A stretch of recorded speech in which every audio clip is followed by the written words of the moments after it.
그동안 진행해왔던 하나님에 대한 신지식, 신경험, 삼위일체 신앙에 대한 네 번째 설교, 마지막 설교 오늘 함께 나누도록 하겠습니다.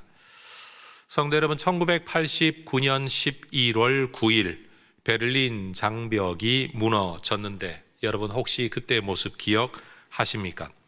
동독과 서독을 갈라놓았던 28년간의 콘크리트 장벽 위에 수십만 명의 사람들이 올라가 서로를 끌어안고 헤어졌던 가족이 다시 만났던, 바로 그 광장에서 사람들이 외쳤던 단어는 한 문장입니다. Wir sind ein Volk, 우리는 한 동족이다 라는 구호였습니다. 사람들은 그 장벽이 무너진 것을 두고 미국의 강한 외교의 결과다, 고르바초프의 결단이었다, 동독인들의 용기였다, 서구 자본주의의 승리 때문이다, 각자의 이야기를 했습니다. 그러나 실제 그날 밤의 역사를 들여다보면 우리는 매우 놀라운 사실을 하나 발견하게 되는데, 그것은 그날 베를린 장벽이 무너진 것은 누구도 의도하거나 계획하지 않았던 우발적인 사건이었다라는 겁니다. 그 역사적 사건이 일어나기 몇 시간 전 저녁 6시에 귄터 샤보브스키라는 동독 정치국 대변인이 새로운 여행 자유와 규정에 관한 기자회견을 하고 있었습니다. 그 회견의 내용은 이런 겁니다. 사전 신청이 따로 없어도 서독으로의 여행은 자유로워진다. 그런데 원래 이 규정은 기자회견 다음 날 효력이 발생하기로 되어 있었습니다. 그런데 문제는 이 대변인이 그날 그 일을 결정하는 회의에 늦게 참석해서 그 내용을 정확하게 알지 못했고, 대변인으로서의 발표를 위해 문서를 건네받기는 했지만 이 내용을 아주 구체적으로 자세한 설명을 듣지도 못한 상태에서 기자회견장에 들어갔다는 겁니다. 그 모든 문서 내용을 발표하고 나자 기자회견장에서 한 이탈리아 기자가 질문을 했습니다. 이 여행 규정은 언제부터 효력을 발휘합니까? 이 대변인이 잠시 생각하다가 대답을 합니다. 내가 아는 한 즉시, 지체 없이요. 자, 이게 지어낸 이야기가 아니라는 걸 그때 현장 영상 잠깐 보여드리겠습니다. Bitte? Ab sofort. Also Genossen, mir ist es hier also mitgeteilt worden, dass eine solche Mitteilung heute schon verbreitet worden ist. Sie müsste eigentlich in Ihrem Besitz sein. Das tritt nach meiner Kenntnis ist das sofort. Unverzüglich. Ab sofort, unverzüglich. 즉시로, 지체 없이. 여러분, 이 짧은 문장이 난리가 났습니다. 동독 정부가 국경을 즉시 개방했다. 그런데 이 기사를 인용해서 또 다른 뉴스를 보내는 사람들이 독일이 통일되었다 라고 뉴스를 써낸 겁니다. 여러분, 그 시각에 동서독을 갈라놓은 장벽을 지키던 국경 수비대는 상부로부터 아무런 명령을 받지 못한 상태였습니다. 그런데 방송을 본 수많은 사람들이 이 장벽 국경 검문소로 몰려든 겁니다. 평소대로라고 한다면 이 경비대에게는 접근자들에게 대하여 발포하고 총을 쏠 수 있는 권한까지도 있었지만 너무 많은 사람들이 갑자기 몰려들어 그럴 수도 없었다라는 겁니다. 보른홀머 슈트라세의 검문소를 책임지던 한 국가보안부 소속의 정보 장교가, 이름이 하랄트 예거라는 사람이 이 상황을 두고 상부로 전화를 걸어 우리 지금 어떻게 해야 되냐 라고 물었지만 명확한 명령과 지시가 내려오지 않은 겁니다. 사람들은 몰려들었고 방송도 안 보냐, 문 열어라, 난리가 난 겁니다. 그는 결국 자기 개인의 책임으로 그 문을 열기로 결정했다고 합니다. 한 정치인의 잘못된 한마디, 한 기자의 우연한 질문, 한 경비대 장교의 개인적인 결단, 여러분, 이것이 그 거대한 베를린 장벽이 무너진 역사적 사건의 배경인 겁니다. 이 사건의 시작점이 되었던 그 정치국 대변인은 훗날 회고록에서 이렇게 고백했다고 합니다. 나는 내가 한 말이 무슨 일을 일으킬지 전혀 몰랐다. 그런데 성도 여러분, 이 역사적 사건의 배후에는 또 다른 곳에서 이런 일도 일어나고 있었습니다. 베를린에서 남쪽으로 약 200km 떨어진 라이프치히라는 도시에 1982년 11월부터 매주 월요일 오후 5시에 사람들이 함께 모였습니다. 니콜라이라는 교회에서 모여서 평화 기도회가 시작이 된 겁니다. 시작할 때는 기껏 5명, 6명이 모이는 기도회였습니다. 그럼에도 불구하고 사람들이 정기적으로 모이다가 보니 동독의 비밀 경찰은 그것마저도 계속 감시하고 있었다고 합니다. 그런데 1년이 지나고 2년이 지나고 3년이 지나도 사람들이 이 모임을 지속하는 겁니다. 군비를 축소하기를, 평화가 오기를. 갈라진 이 조국을 위해 사람들은 7년의 기도를 이어간 겁니다. 그렇게 7년이나 시간이 흐른 1989년 9월, 교회에서 기도하던 사람들이 길거리로 나오기 시작했습니다. 기도회를 마친 사람들이 촛불을 들고 라이프치히 시내에 옛 성벽이 있던 자리를 따라 조성된 원형 도로를 그냥 걷기 시작한 겁니다. 첫 주에는 1,000명이 모였답니다. 그런데 그 다음 주에는 5,000명이 모이고 그 다음 주에는 2만 명이나 되는 사람들이 모인 겁니다. 이렇게 많은 사람들이 모이니 동독 정부는 여기에 대한 우려를 가지고 10월 9일 기도의 날에는 8,000명의 무장 병력과 경찰을 배치한 겁니다.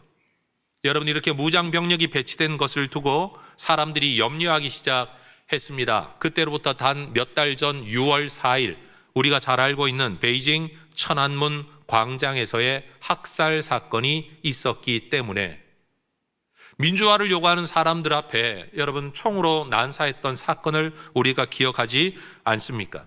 그러니 여러분, 동독 정부도 지금 사람들이 이렇게 모여들 때 무장으로 제압을 하면 분명 여기서 불미스러운 일이 일어나겠다, 모두가 걱정한 겁니다. 이런 비상사태를 대비해 인근 병원에는 여러분 긴급하게 수혈을 할 수 있는 추가 혈액을 엄청나게 비축했다고 합니다.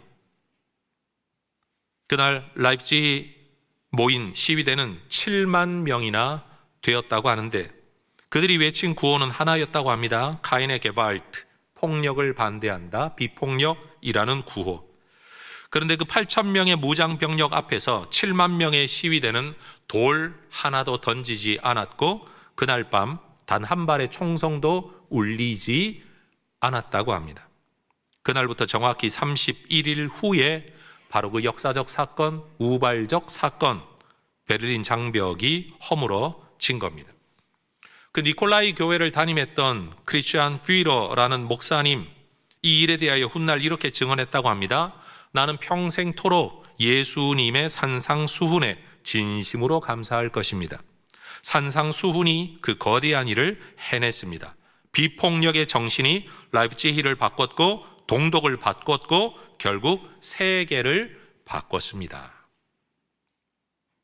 여러분, 이 사건을 두고 역사학자들은 우연들의 연쇄라고 말합니다. 외교관들은 냉전 외교의 승리라고 말합니다. 경제학자들은 공산주의의 자체적인 붕괴라고 말합니다. 그러나 우리 그리스도인들은 이렇게 말합니다. 따라하십시다. 기도의 응답입니다. 다시요. 기도의 응답입니다. 하나님이 무너뜨리기로 작정하시면 사람, 체제, 권력, 무력으로 세운 가장 단단한 벽도 한 사람의 실수의 말 한마디를 통해서도 허물어질 수 있는 겁니다. 여러분, 우리는 여리고 사건을 잘 압니다. 성벽 위에 집이 있을 만큼 엄청난 두께를 자랑하는 성벽. 그러나 주께서 외치라 할 때 외쳤더니 그 성벽이 다 허물어져 내렸던 사건을 우리는 잘 압니다. 여러분, 사람들이 보기에는 기도 참 하찮은 일처럼 여겨집니다. 그것도 여러분 수만 명이 모여 하는 기도도 아니고 대여섯 명이 모여 하는 기도, 여러분 별 볼 일 없어 보입니다. 한국 사람이면 거기에 더 붙일 겁니다. 금식하지도 않고 철야도 안 하는 그런 기도가 무슨 효력이 있나 말할는지도 모릅니다. 그러나 하나님이 들으셨고 하나님이 응답하셨습니다.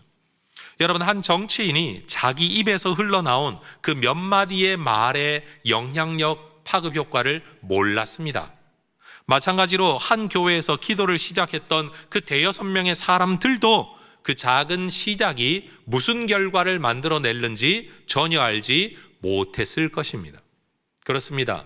여러분, 사람이 모든 일을 다 계획하는 게 아닙니다. 사람의 의도대로 되는 게 아닌 겁니다. 그런데 그 연약함 속에서도, 그 실수 속에서도 우리 하나님은 일하신다라는 겁니다. 여러분, 저는 우리나라, 우리 시대에도 이런 역사가 일어나기를 기도합니다. 한두 사람의 정치 지도자로 인한 어떤 일이 아니라, 아니면 누군가가 나의 마스터 플랜으로, 나의 계획으로, 나의 정치적인 비전으로 이렇게 되었다라고 말하는 게 아니라, 누구도 자기 공로를 내세울 수 없는 하나님의 주권적 섭리 가운데 분열이 통합이 되고 비난이 격려가 되고 반목하는 일이 협력하는 일이 되는 이런 세상이 우리에게도 오기를 축복합니다. 여러분, 기독교가 이 세상을 위해 해야 할 일이 바로 이런 기도입니다. 기도는 무력해 보입니다. 기도는 별 볼 일 없어 보입니다. 그러나 기도는 일합니다. 우리 하나님께서 기도를 들으시기 때문입니다. 우리 하나님은 기도하는 사람들을 통해 흩어진 것을 하나로 모으고 깨어진 것을 회복시키는 분이십니다. 여러분, 우리가 정치인을 만들어 국회로 보내고 대통령을 만들어야 어떤 일이 일어나는 게 아니라 기도하면 하나님이 일하실 줄로 믿습니다. 따라하십시다. 기도하면 하나님이 일하십니다. 여러분, 연약한 기도, 작은 기도, 힘없는 기도, 미약한 기도, 심지어 짧은 기도, 할 줄 모르는 기도라고 할지라도 여러분, 그 기도가 쌓이면 우리 하나님 일하실 줄로 믿습니다. 오늘 우리가 함께 나누고자 하는 주제도 이것보다 더 큰 기적의 이야기를 담고 있습니다. 하나님은 이 세상을 만드실 때 조화와 어우러짐, 질서의 세상을 만드셨고 이 세상은 하나님 보시기에 좋았습니다. 그러나 창조의 주인이신 하나님의 자리를 넘보는 인간의 죄로 인해 하나님의 창조 세상의 질서와 조화가 깨어지고 말았습니다. 오염되고 말았습니다. 하나님의 질서를 깨뜨리는 것이 죄입니다. 그리고 하나님의 조화로움이 깨어지는 것이 죽음의 상태입니다. 다시 말합니다. 하나님의 질서를 깨뜨리는 것이 죄입니다. 그 하나님의 질서 안에서 있었던 조화로움이 깨어진 상태가 죽음의 상태인 겁니다. 여러분, 이것 때문에 베를린 장벽보다도 더 두껍고 더 높고 더 길고 그것도 28년이 아니라 인류 역사 대대로 존재하는 하나의 벽이 세워졌습니다. 하나님과 인간 사이에, 하늘과 땅 사이에, 인간과 인간 사이에, 인간과 자연 사이에 장벽이 생겼습니다. 역사상 절대 권력을 쥔 제국의 통치자도 있었고, 여러분, 대단한 지혜를 가진 철학자들도 있었고, 대단한 안목을 가진 경제학자들도, 대단한 군사력을 가진 무력가들도 있었습니다. 그러나 역사상 이 장벽은 허물어진 적이 없습니다. 바로 이 벽을 허물기 위해 오신 분이 예수님이십니다. 바울은 에베소서 1장에서 우리 인류를 향한 하나님의 구원 계획을 설명하면서 이 모든 구원 역사의 시작이 하나님으로부터 시작되었다. 언제? 창세 전에 누구를 통해? 그리스도 안에서 어떤 일로? 우리를 택하신 일로 시작되었다라고 말합니다. 우리가 알고 있는 예수님 그리스도는 2000년 전 이스라엘 땅에 인간으로 오신 분이지만 성경은 말합니다. 창세 전에 그 그리스도 안에서 우리를 택하셨다. 이게 우리가 믿고 있는 삼위일체 신앙인 겁니다. 성자 하나님이 인간으로 이 땅에 오신 건 2000년 전이지만 그 성자 하나님의 존재는 창세 전이고 영원 전에 하나님으로 존재하신다라는 겁니다. 하나님께서 우리를 택하신 것은 우리 각 개인을 두고 보자면 거룩하고 흠이 없게 되는 것, 우리가 흔히 말하는, 여러분, 거룩하게 되어 성화되어 영화되어 하나님의 구원에 이르는, 말 그대로 구원받게 되는 일이 우리 각 개인에게는 목적이겠지만 역사적으로 보자면 에베소서 1장 10절이 말하는 것처럼 그리스도 안에서 만물을 통일되게 하시려고 이 일을 행하십니다.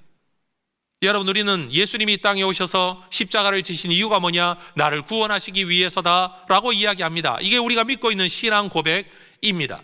그러나 하나님은 그것 넘어선 또 다른 계획을 가지고 계셨습니다. 우리의 구원뿐만 아니라 그렇게 구원된 자들을 통하여 무슨 일을 하려고 하시느냐? 만물을 통일되게 하려 하신다. 하나님의 더 큰 그림이 있다라는 겁니다.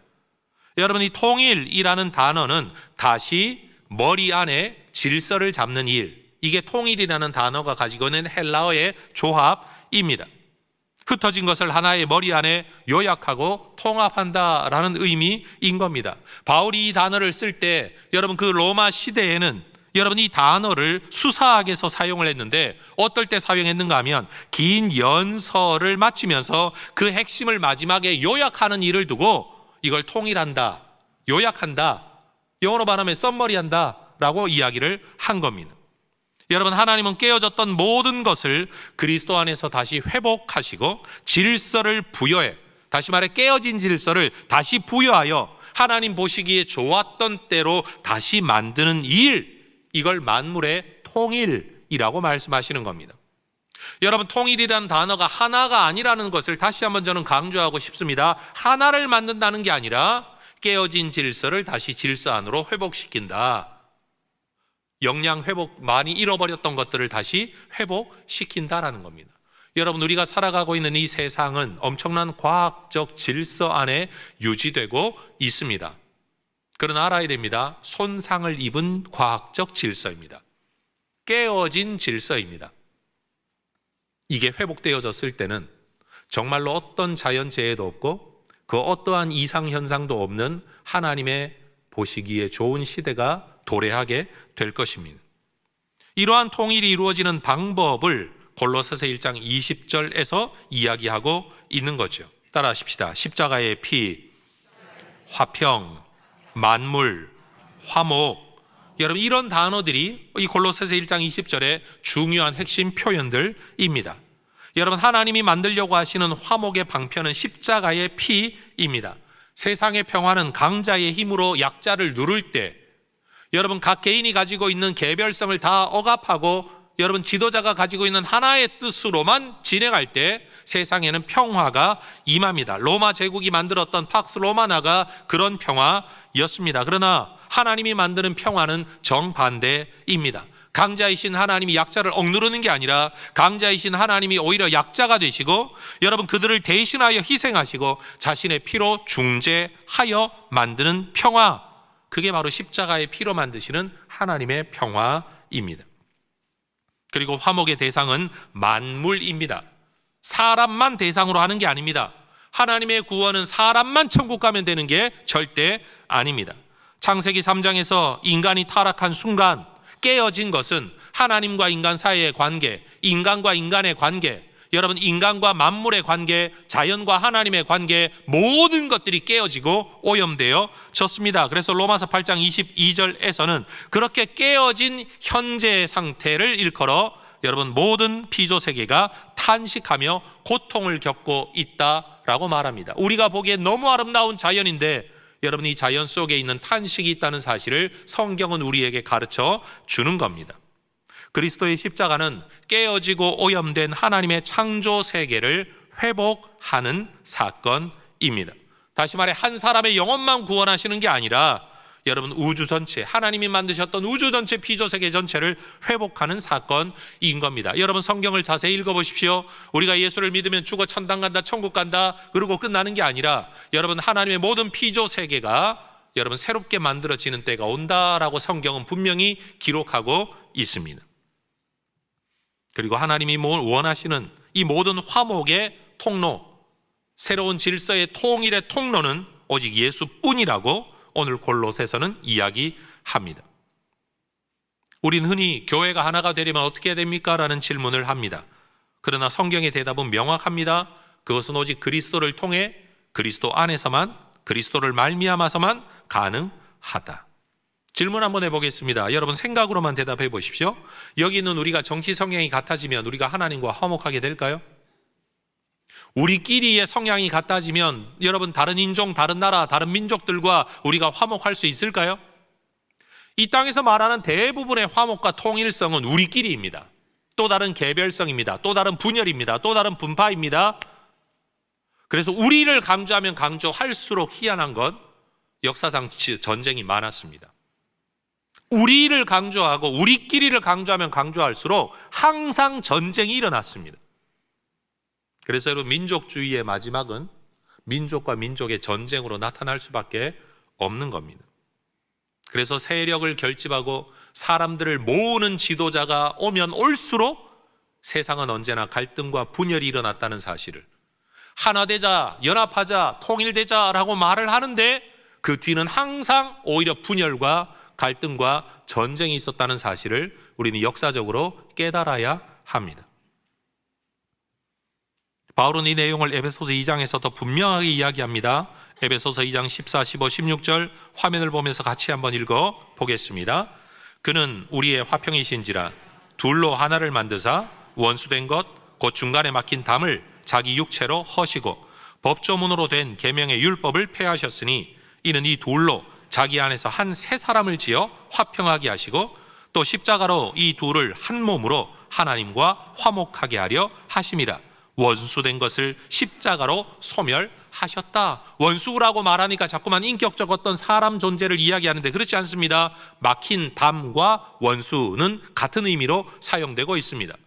여러분, 예루살렘의 성전만 한번 생각해 보십시오. 하나님께 나아가는 길임에도 불구하고 성전 안과 성전 밖이 구분되는 담벼락이 있고, 성전에 들어가더라도 가장 바깥에는 이방인의 뜰이라고 일컬어져 여러분, 유대인이 아닌 사람들도 허용되어지는 작은 공간이 있습니다. 그런데 또 담이 있습니다. 그걸 넘어서면 이제는 유대인 여성들이 갈 수 있는 여인의 뜰이 있습니다. 그리고 또 담벼락이 있습니다. 그리고는 유대인 남자들만 들어갈 수 있는 뜰이 있고, 또 거기에 가림막이 있습니다. 제사장들만 들어갈 수 있는 성전이 있고, 여러분 또 대제사장이 1년에 한 번만 들어갈 수 있는 지성소는 또 따로 있었습니다. 그 모든 것들이 담벼락인 겁니다. 그 모든 것들이 갈라놓는 이유가 되었습니다.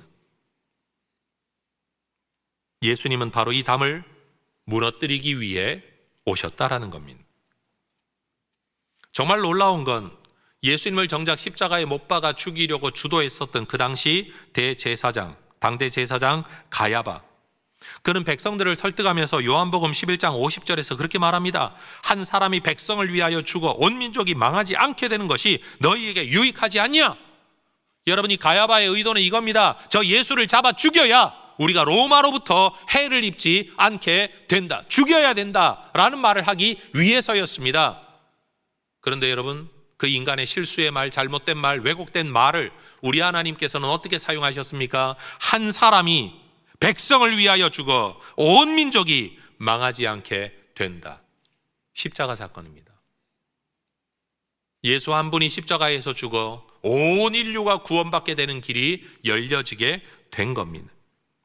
52절은 뭐라고 이것을 해석합니까? 흩어진 하나님의 자녀를 모아 하나가 되게 하기 위하여.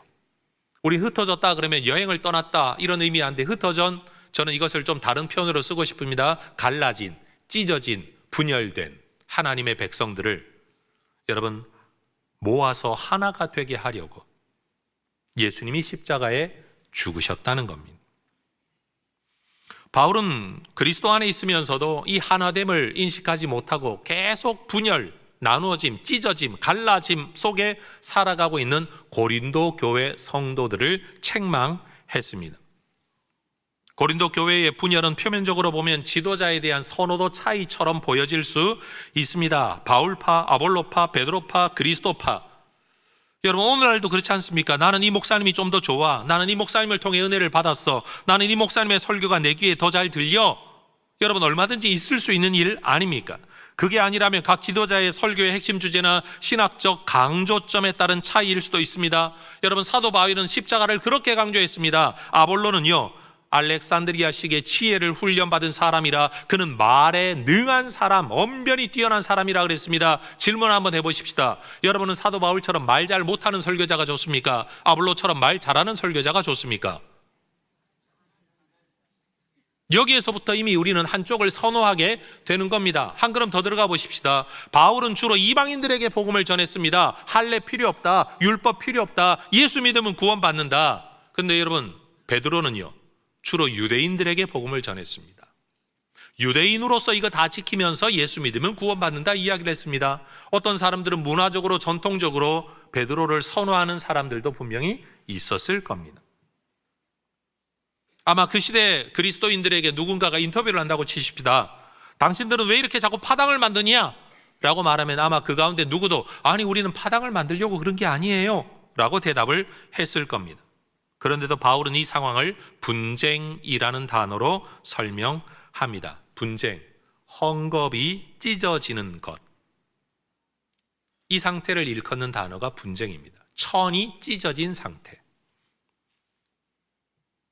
그 시대 성도들이 무엇이라고 대답하고 무슨 생각을 하고 무엇이라고 변명을 했는지 몰라도 이 상황에 대한 바울의 지적은 분쟁입니다. 그리고 탄식하며 말합니다. 그리스도께서 어찌 나뉘었느냐.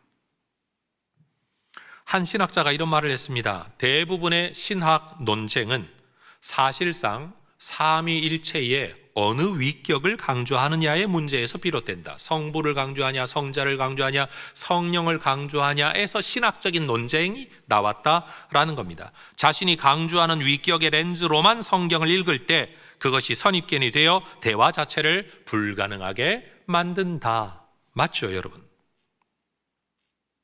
나는 이런 부분을 보았습니다. 나는 이렇게 연구했습니다. 라고 말하는 게 아니라 내가 연구한 거 전부인 것처럼 이것이 절대인 것처럼 상대방은 무시하기 시작할 때 그때 분열이 일어나게 되는 겁니다.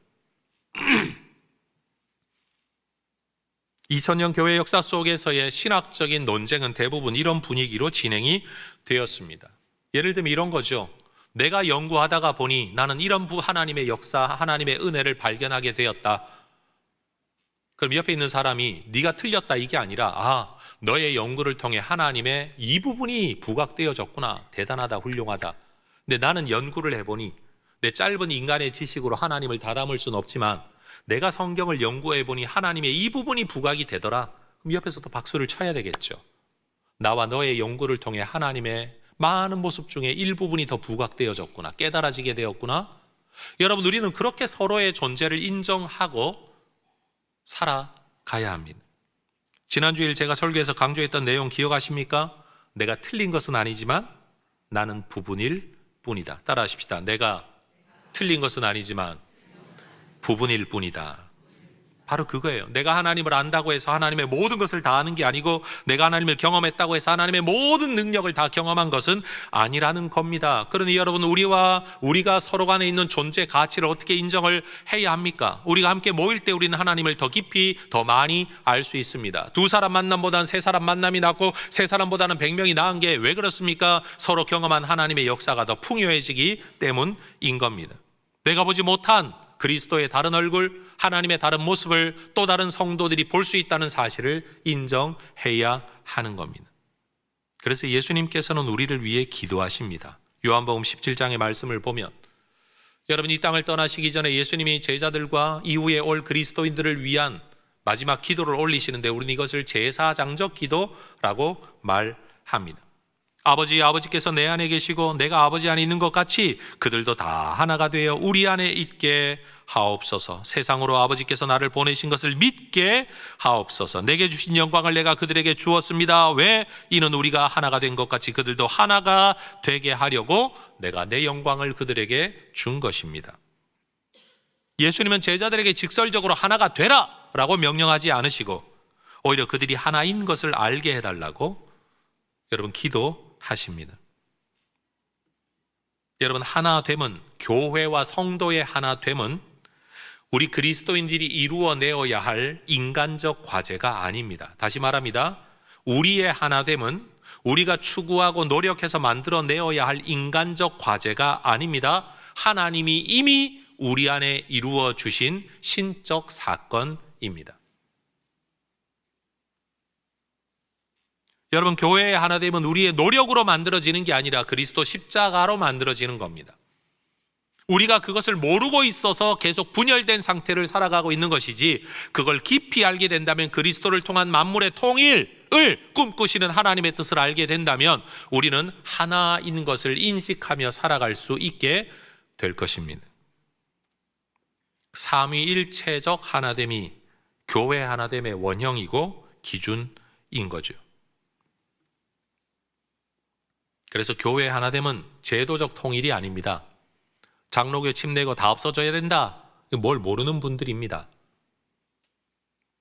여러분, 더워지면 얇은 옷을 입는 게 당연하고 추워지면 두꺼운 옷 입는 게 당연하죠. 상황에 따라 옷을 입는 겁니다. 교단과 교파는 어느 한 날 갑자기 빅뱅처럼 팍 터져가지고 교단이 만들어진 게 아닙니다. 역사 속에서 내가 믿고 있는 이 기독교 신앙, 성경이 우리 시대에 무슨 대답이 되어야 될까를 고민하다가 이 일에 우리가 더 집중해야 된다라고 신학적 초점 아니면 실천적 초점을 가지게 될 때 만들어진 것이 교단과 교파인 겁니다. 어느 한 날 우리가 싸워서 만들어진 게 아니라는 겁니다. 여러분, 저는 감히 예언을 합니다. 우리 시대가 흘러가고 나면 또 다른 교단과 교파가 생겨야 할 겁니다. 왜냐하면 세상이 달라지니까요. 시대 문제가 달라지니까요. 그 시대에 응답하기 위하여 우리는 성경 안에서 어떤 진리를 더 강조할 거냐를 고민하다가 보면 그 일에 힘쓰는 또 다른 사람들이 생겨나게 될 겁니다. 그건 분열이 아닙니다. 그건 시대에 부응하기 위한 성경적 신앙의 노력이고 대응일 뿐입니다.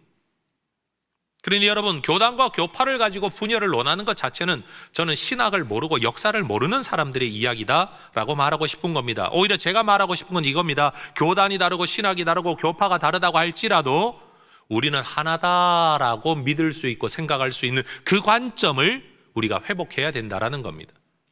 그걸 없애라가 아니라 그게 있음에도 불구하고 우리는 하나다라는 것을 인정하는 것, 인식하고 살아가는 것이 필요하다라는 겁니다.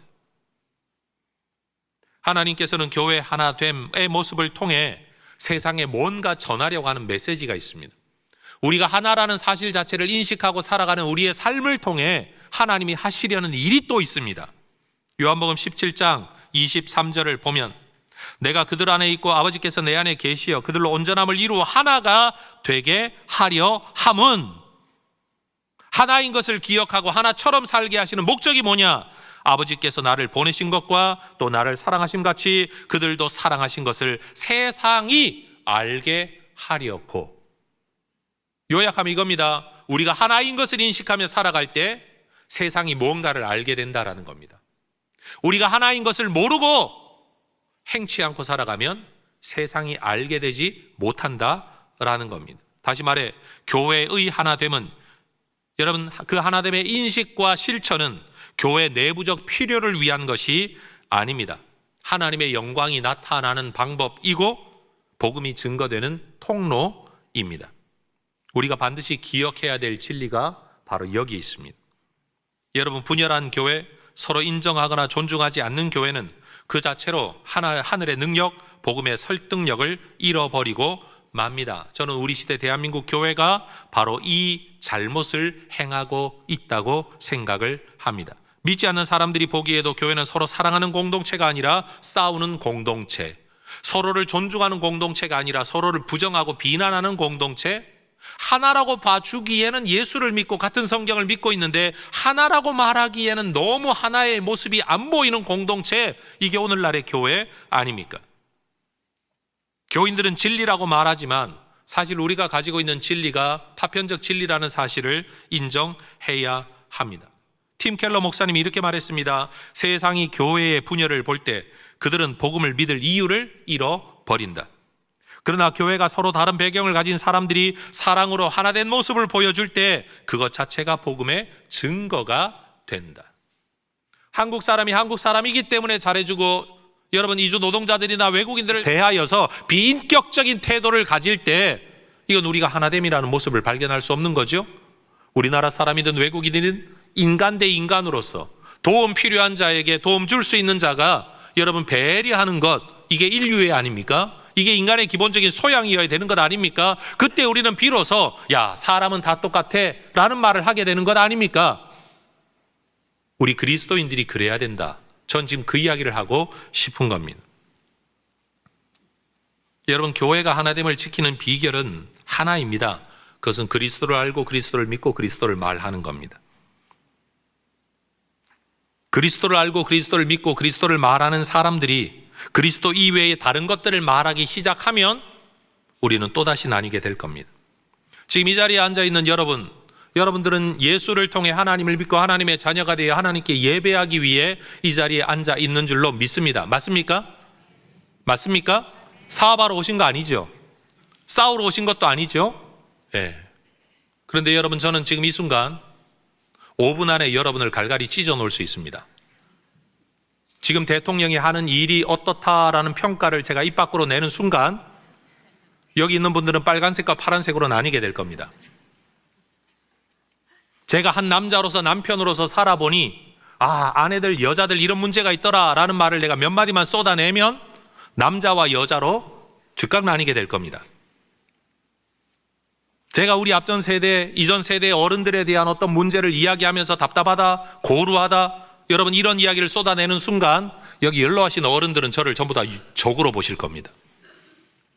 제가 만약 지금 젊은 세대들, 흔히 말하는 우리의 다음 세대, 어린 세대를 보면서 나는 도무지 이해가 안 된다, 얘네들한테 한국교회를 맡길 수나 있을까, 이런 이야기를 하는 순간 그 아이들은 나를 꼰대로 보게 될 겁니다. 해볼까요, 한번? 우리가 지금 하나님께 예배하고 한 성경을 읽으며 말씀을 이야기하고 그리스도를 이야기하면 누구나 하나처럼 앉아있지만 차이점을 이야기하는 그 순간 우리는 전부 갈갈이 찢어지고 단 두 사람도 같은 편으로 남아있지 않게 될 겁니다. 제 말에 동의가 되십니까, 여러분? 그리스도는 우리를 하나님 안에 묶으려고, 나만 하나님과 묶는 게 아니라 우리를 하나님 안에 묶으려고 십자가를 지셨습니다. 그런데 우리는 왜 하나님 안에 함께 묶여있는 누군가를 세상적인 차이 때문에 계속 밀어내고 있는 것일까요? 그리스도는 십자가의 피로, 부활의 능력으로, 성령의 인치심으로 우리를 하나님과 묶으셨고 우리를 하나로 묶어내셨습니다.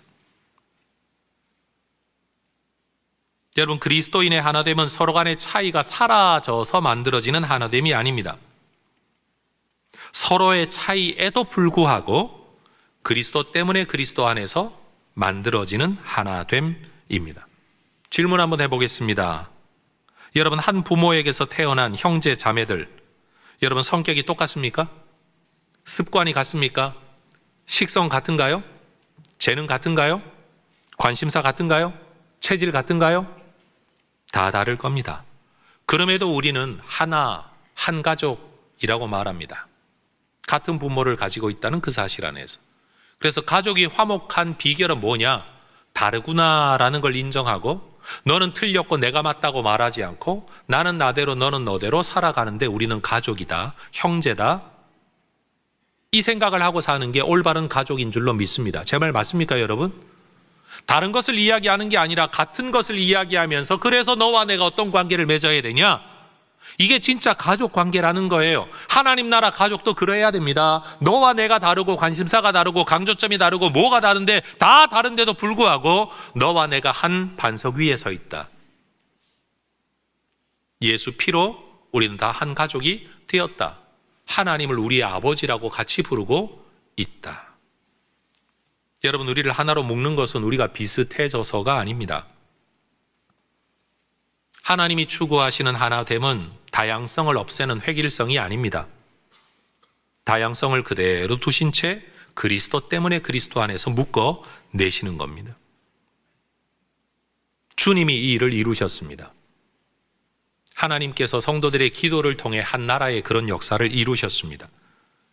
베를린 장벽이 허물어지는 배후에 여러분, 연령과 성별과 교파와 교단과 이 모든 것들을 해서 누구든지 나라를 위해 기도하는 사람이 이 교회로 모여 같이 기도합시다. 만약 거기서 신학적 차이를 토론했다면 그 기도 모임은 중단되었을 겁니다. 민족적 감정을 앞세웠다면 그 기도 모임 중단되었을 겁니다. 다 깨어져 버렸을 겁니다. 그런데 함께 모여 기도하는 그 한 가지 모습이 역사를 만들어낸 겁니다. 오늘날 찢어지고 갈라진 이 세상을 묶는 유일한 열쇠, 저는 그것은 하나님의 은혜로 살아간다라는 여러분 우리의 신앙인 줄로 믿습니다. 하나님께서 교회가 하나이기를 원하시는 강렬한 이유가 바로 여기 있습니다. 너희가 그렇게 되어야 세상이 너희들 때문에 고침받게 된다는 겁니다. 우리가 하나임을 기억하고 하나된 우리를 통해 일하실 하나님을 기대하며 기도할 때 주님께서 우리를 통해 일하실 겁니다. 그러니 여러분, 우리 마음에 한번 새기십시다.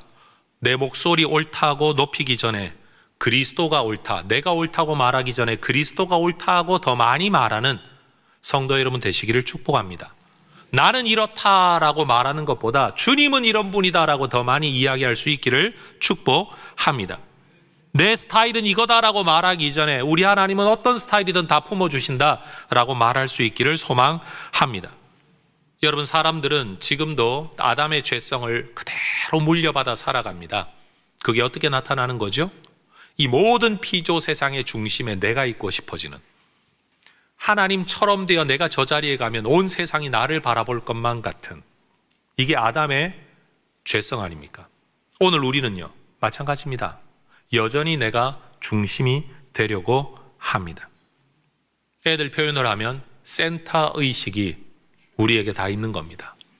어느 모임에 가더라도 내가 중심에 서고 싶어하고, 내가 앞자리 서고 싶어하고, 내가 더 많이 말하고 싶어하고, 내 말이 주된 화두가 되기를 원하고, 모든 이야기의 끝에는 내 이야기로 결론이 내려지기를 원하는, 내가 원하는 대로 이루어지기를 원하는 중심성을 우리는 다 가지고 있는 겁니다. 여러분, 그 중심이 되려는 마음을 내려놓아야 됩니다. 내가 중심이 되는 순간 세상은 다 갈갈이 찢어진다. 그럼 어떻게 되냐? 그리스도가 중심이 되어야 한다.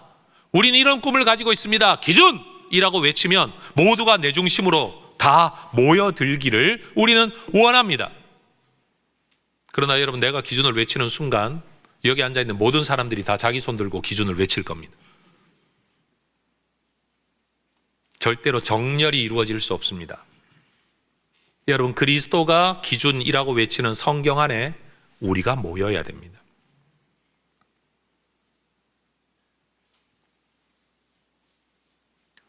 여러분, 세상은 갈수록 흩어지고 있습니다. 핵가족, 분핵화 이런 단어들을 쓰지만 여러분, 그 모든 중심에는 뭐가 있냐면 결국 자기가 중심이 되려고 한다. 자기가 기준이 되려고 한다. 나대로 살고 싶어 한다.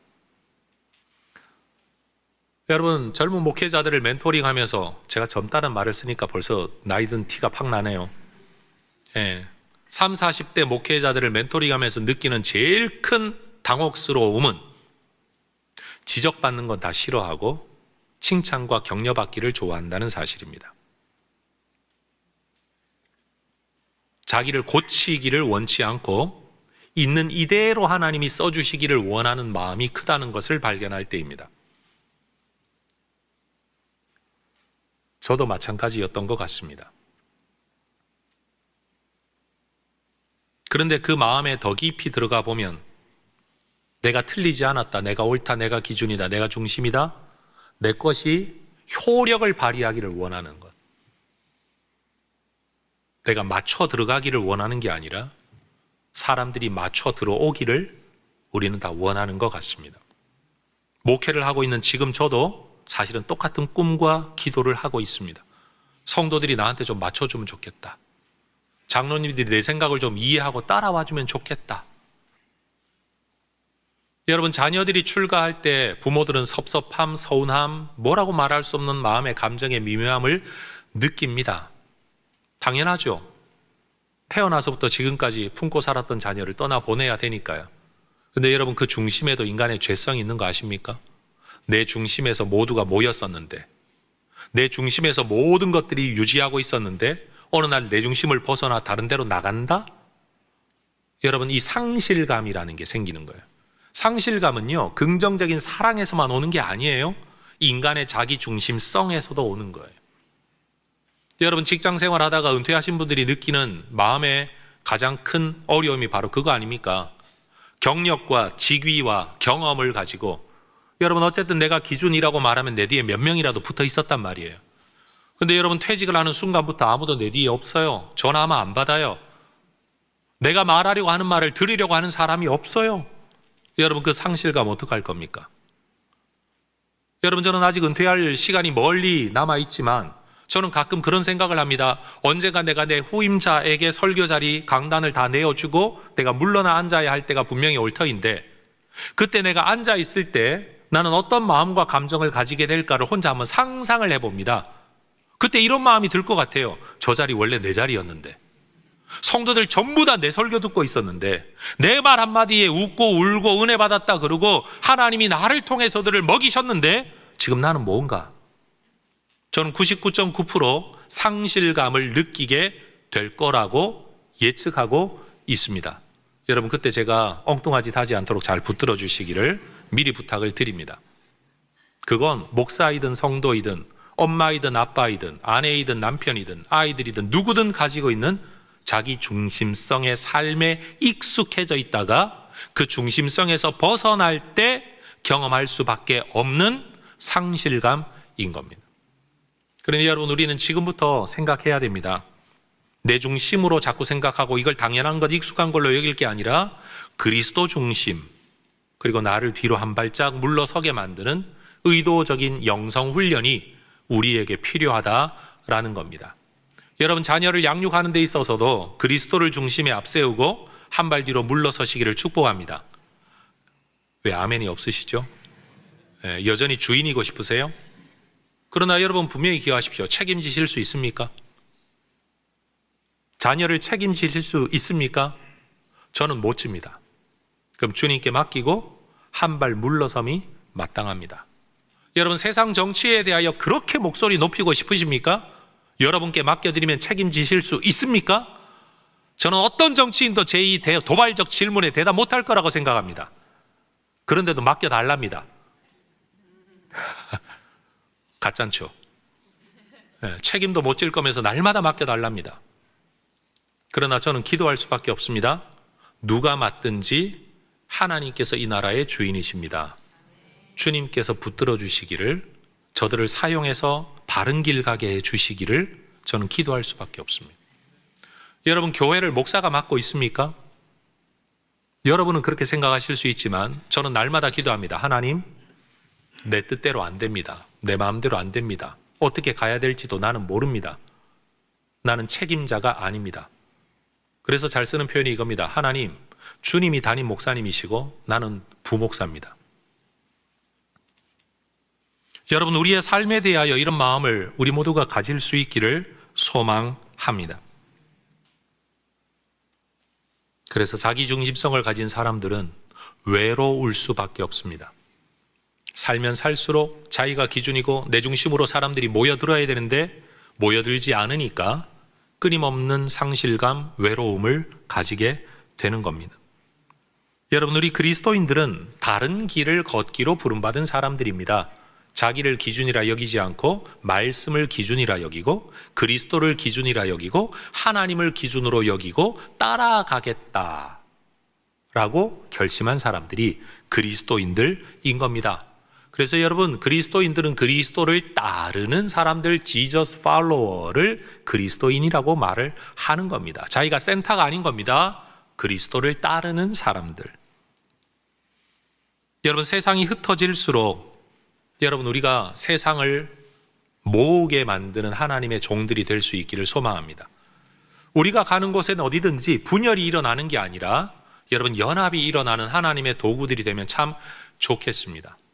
여러분, 이민 생활을 할 때 여러분, 대한민국이 무슨 스포츠 경기만 하면 모두가 모여가지고 대한민국 한국을 외쳤는데 여러분, 모임 마치고 밥 먹다가 고향 이야기가 나오니까 여러분, 갑자기 나뉘더라고요. 그런데 같은 고향이면 또 한편인 줄 알았어요. 여러분, 출신 고등학교, 중학교 이야기를 하니까 같은 고향에서 또 나뉘더라고요. 특히나 옆에 붙어 있는 학교는 경쟁 관계잖아요. 여러분, 이게 사람입니다.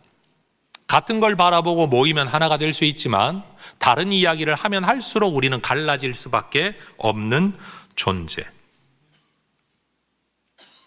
여러분, 그래서 다른 교회 다니는 그리스도인들을 만날 때도 그 성도는 얼굴도 모르고 알지도 못하는 정명호 목사 이야기하지 말고, 우리 교회 시설 이야기하지 말고, 우린 이런 행사했다 이런 자랑하지 말고, 여러분, 우리 걸 자꾸 이야기하면 그 사람은 계속해서 소외감을 느낄 수밖에 없습니다. 나눠지게 됩니다. 야, 지난주 설교 듣고 너 무슨 은혜 받았냐? 너 하나님의 어떤 모습을 경험했냐? 어떤 은혜를 받았냐? 어떻게 하나님을 알게 되었냐? 네가 받은 은혜 좀 나눠줘라.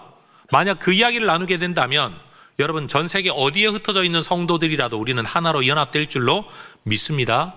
갈라놓는 이야기 하지 말고 연합하는 이야기를 해야 됩니다. 그래서 여러분 성경 안에 보면 이간질하는 것은 마귀의 특징으로 나옵니다. 갈라놓기 때문에. 여러분 거짓말 아닙니다. 사실을 이야기하는데 나누어지게 만드는 말, 그게 이간질인 겁니다. 야, 거짓말 아니야? 사실이야? 진짜야? 맞죠? 그런데 그 이야기의 결론이 뭐냐? 나눠지게 만드는 거. 여러분, 하나님의 사람들은 이 땅을 사는 동안 갈라놓는 자들이 아니라 붙여놓는 자들, 연합되게 하는 자들, 화목하게 하는 자들이 되어야 될 줄로 믿습니다. 저는 하나님을 이야기하고 설교, 성경을 가르치는 수많은 교회들이 여러분 분명히 성경을 가르치고 예수를 말하는데도 불구하고 끊임없는 분열을 만들어내는 교회들, 저는 이러한 사조들에 대하여 우리가 경계해야 된다 생각을 합니다. 여러분, 두 사람 만나면 두 사람이 공유할 수 있는 이야기해야 됩니다. 저는 해성교회 성도들에게 이런 말씀 드리고 싶어요. 이제 새 가족들이 막 와 있는 목장 안에서 여러분 자꾸 몇십 년 전 옛날 이야기 하지 마십시오. 몇십 년 전 해성교회 이야기를 하는 그 순간 요 근래 온 새 가족들은 소외감을 느낄 수밖에 없습니다. 본 적도 없고 들은 적도 없는 이야기.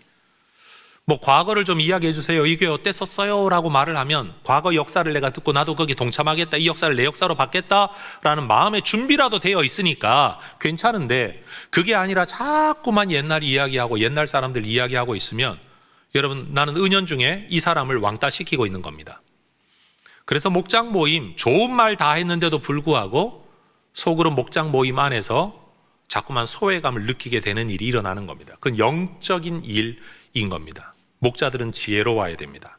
여기 있는 모든 사람들이 함께 할 수 있는 이야기를 나누게 해야 됩니다. 그래서 여러분, 대화를 주도하는 사람 있죠? 자기 이야기만 자꾸 하고 자기 생각에만 있는 사람, 여러분 그 사람은 자기도 모르는 사이에 자기를 왕따시키는 겁니다.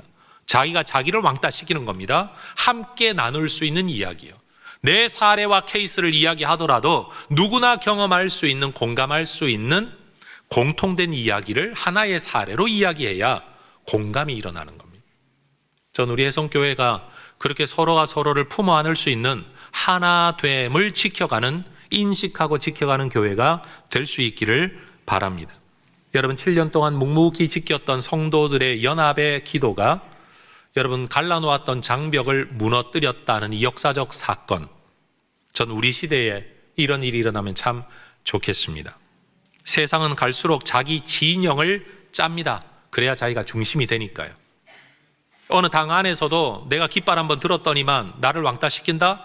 그러면 여러분, 나 따르는 사람 끌고 나와서 당 또 따로 만들잖아요. 이게 세상의 논리 아닙니까? 그러나 여러분, 우리는 어디에 있든지 서로를 품어주고 인정하고 더 크게 하나가 되게 하는 일, 예수 믿는 우리가 해야 할 일일 줄로 믿습니다. 여러분, 연합의 일꾼, 화목의 일꾼 되시기를 축복합니다. 예수 믿는 우리가 이 땅을 사는 동안 성경 한 말씀 붙들고 여러분, 어디든지 내가 중심이 아니라 말씀 중심, 예수 중심, 그 안에 내가 움직여 기준을 맞추려고 하는 의도적인 인식과 노력이 우리 모두에게 있어지기를 소망합니다. 이게 삼위일체 하나님을 제대로 믿고 제대로 알면 우리에게 이루어져야 할 습성, 문화, 삶의 태도인 겁니다. 그래서 여러분, 신학의 지식이 쌓여갈수록 인격도 높아지고 신앙도 깊어져 가기를 축복합니다. 어떤 사람들은 신학적 지식이 쌓여지면 교만해지고 아나무인격이 되는 사람들이 있습니다. 잘못 배운 거죠. 여러분, 우리 모두 건강한 그리스도인 되어지시기를 축복합니다. 기도하겠습니다. 하나님, 우리가 그리스도 안에서 연합된 자들로서 그리스도 중심으로 모이는 자들, 그리스도를 말하는 자들, 그리스도 때문에 서로를 품어 안는 예수쟁이들 되게 하여 주시옵소서. 하나님, 나누어질 수밖에 없는 것을 말하는 자들이 아니라 함께 할 수밖에 없는 것들을 서로 나누기를 기뻐하는 하나님의 사람들이 되게 하옵소서. 예수님의 이름으로 기도합니다. 아멘.